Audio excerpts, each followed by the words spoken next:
दोस्तों नमस्कार। मैं सूरजदीन विश्वकर्मा ठगी पीड़ित जमाकर्ता परिवार तप जप संगठन। साथियों, आज 14 जनवरी 2023 में 14 जनवरी 2024 में आप लोगों के बीच में फिर प्रस्तुत हूँ। आज के इस एपिसोड में आप सभी का स्वागत है, अभिनंदन है, वंदन है। आज बहुत ही खास महत्वपूर्ण दिन है। लोहड़ी और मकर संक्रांति के शुभ अवसर पर आप सभी साथियों को बहुत बहुत बधाई, बहुत बहुत धन्यवाद। आज मैं भुगतान संबंधी कुछ चर्चा आप लोगों के बीच में करना चाहता हूं। कृपया वीडियो को ध्यानपूर्वक सुनेंगे, खासकर हमारे कार्यकर्ता साथी अवश्य सुनेंगे, क्योंकि भुगतान न होना आप समझ रहे हैं देश में बहुत बड़ी बीमारी सी है जिस पर सरकार ध्यान नहीं दे रही। और हमारा संगठन ठगी पीड़ित जमाकर्ता परिवार, जिसके मुखिया आदरणीय मदन लाल आज़ाद जी हैं, सबके भुगतान के लिए बहुत ही कानूनी तरीके से संघर्ष चल रहा है। और भुगतान के प्रति सरकार ने कानून बनाने के बाद भी भुगतान नहीं कर रही, इसलिए चिंता का विषय है। इसमें सबकी आहुति बहुत ज़रूरी है। आगे बढ़ने से पहले चाहूँगा साथियों, जिन साथियों ने अभी तक हमारे चैनल को सब्सक्राइब न किया हो, सब्सक्राइब कर लें, लाइक करें, कमेंट करें और वीडियो को ज़्यादा से ज़्यादा शेयर भी करें। तो साथियों, भुगतान के लिए जो संघर्ष चल रहा है, दिन प्रतिदिन सरकारें तरह तरह की करवटें बदल रही हैं। और अब तो स्थिति ये आ गई है, अभी तक कोई भी देश का एक भी नेता मंत्री, चाहे सरकार से जुड़ा हो या विपक्ष में बैठा हो, आपके भुगतान के प्रति कोई स्टेटमेंट नहीं आता था। संघर्ष की वजह से अब स्थितियां धीरे धीरे पैदा होने लगी हैं कि तमाम नेतागण, पक्ष के भी और विपक्ष के भी, चर्चा शुरू कर दिया है। उसका रीज़न क्या है आप लोग समझ रहे होंगे कि आने वाला जो लोकसभा चुनाव है, केवल इसमें आपकी समस्या को प्लस करके आपका वोट लेना चाहते हैं और तमाम तरह की लुभावने वादे करके, प्रलोभन दे करके, जिस तरह से झांसे में ठगों ने लिया था, उसी श्रेणी में लगभग इस तरह के नेता भी आते हैं। तो आपको किसी झांसे में नहीं आना है। और भारत सरकार ने जो कानून बनाया है, बर्ड्स एक्ट 2019, अनियमित जमा योजनाएं पाबंदी कानून 2019, उसके तहत भुगतान जब तक आप सबके खाते में न पहुंच जाए, तब तक किसी भी नेता के लुभावने वादे में नहीं आना है। और अब चुनाव का टाइम आ गया है, तरह तरह के लुभावने वादे करेंगे, आपको ऐसा विश्वास दिला देंगे, फर्जी तमाम आदेश भी कर देंगे, लेकिन इन पर भी आपको यकीन नहीं करना है। केवल मात्र आपको विश्वास तब करना है जब आपके खाते में पहुंचना शुरू हो जाए। अभी कुछ दिन पहले आप लोगों ने देखा होगा कि गृह मंत्री आदरणीय अमित शाह जी ने एक पोर्टल बनाया था सहारा के लिए। और वो पोर्टल इस तरह का था कि 10,000 तक का अमाउंट आपको वापस करेंगे। आपका चाहे 10 लाख जमा हो, चाहे 20 लाख जमा हो, चाहे 25 लाख जमा हो, उस पोर्टल पे ऑनलाइन करने का 10,000 रुपये आपको देंगे। वो भी फर्जी था। फर्जी इसलिए था कि आपने देखा होगा कि उसको बहुत जल्दबाजी में जब हमारा संगठन धरना प्रदर्शन शुरू किया, जंतर मंतर में 31 जुलाई 2023 का कार्यक्रम शुरू हुआ, तो सरकार को लगा कि हमारी छीछा लेदर हो सकती है, इसलिए आनन फानन करके 4 अगस्त 2024 को 112 लोगों के खाते में 10-10 हज़ार रुपये डाल करके जनता को गुमराह करने का काम किया है।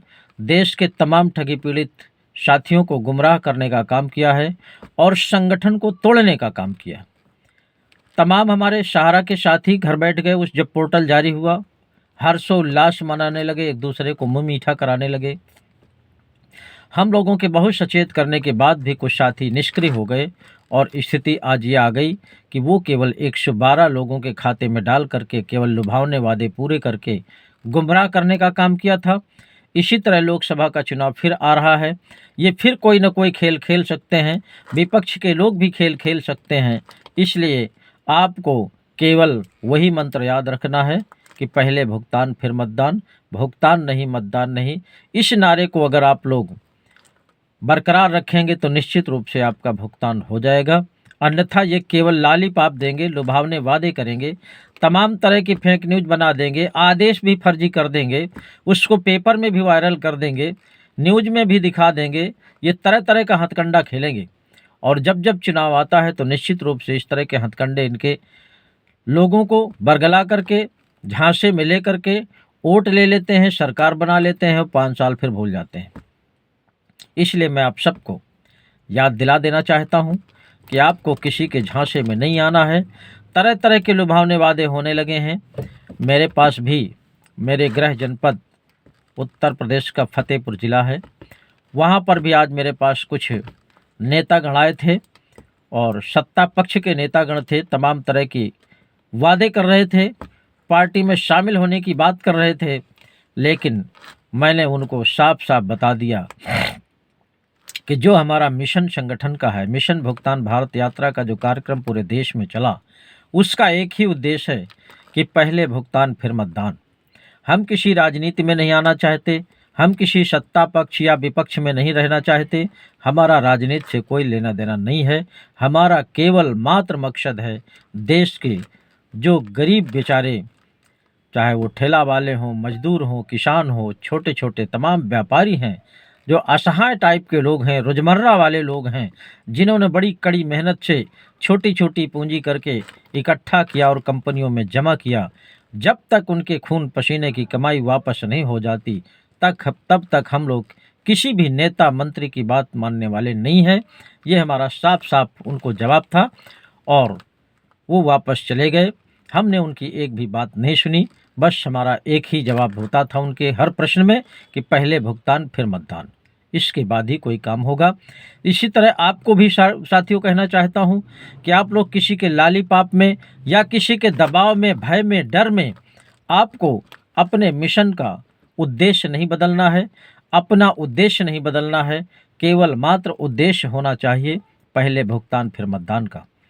तो मैं साथियों अपने संगठन के साथियों से भी निवेदन करना चाहूँगा, आप लोग भी इस मिशन को बरकरार रखेंगे और जिन क्षेत्रों में संगठन कमज़ोर हो वहाँ संगठन की सदस्यता का अभियान चला करके संगठन को मजबूत करने का काम करिएगा और तमाम क्षेत्रों में जहाँ अभी ज्ञापन न दिया गया हो उन क्षेत्रों के जिलाधिकारियों को आप लोग ज्ञापन दे करके, जहाँ काउंटर न खुले हों वहाँ काउंटर खुलवाइए और भी जहाँ काउंटर खुल गए हैं, आवेदन जमा हुए हैं, वहाँ भुगतान की प्रक्रिया शुरू कराने का भी ज्ञापन दीजिए।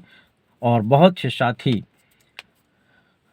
उसमें पहल कर भी रहे हैं। ऐसे साथियों को बहुत बहुत बधाई, बहुत बहुत धन्यवाद देता हूँ।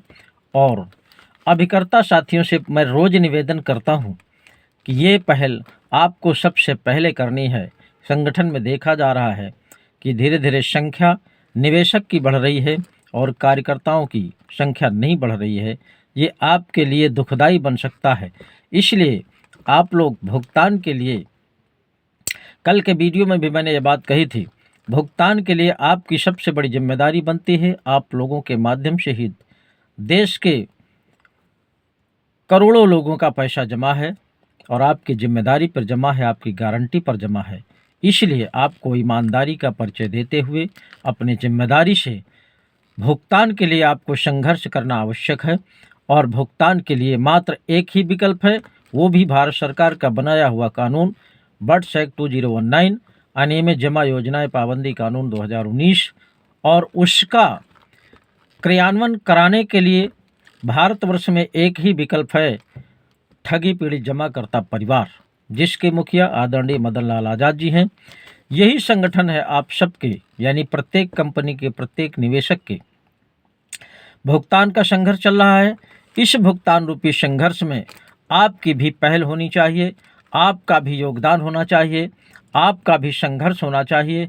इस निवेदन के साथ मैं आप सबसे अपील करते हुए आपको बहुत बहुत धन्यवाद, बहुत बहुत बधाई देते हुए अपील करना चाहता हूँ कि आप लोग सदस्यता लेकर के इस संघर्ष रूपी, भुगतान रूपी संघर्ष में आप भी शामिल हों और सबका भुगतान सुनिश्चित कराएं। भुगतान सुनिश्चित हो जाएगा, आप सुरक्षित हो जाएंगे और आपकी समस्या खत्म हो जाएगी। धन्यवाद।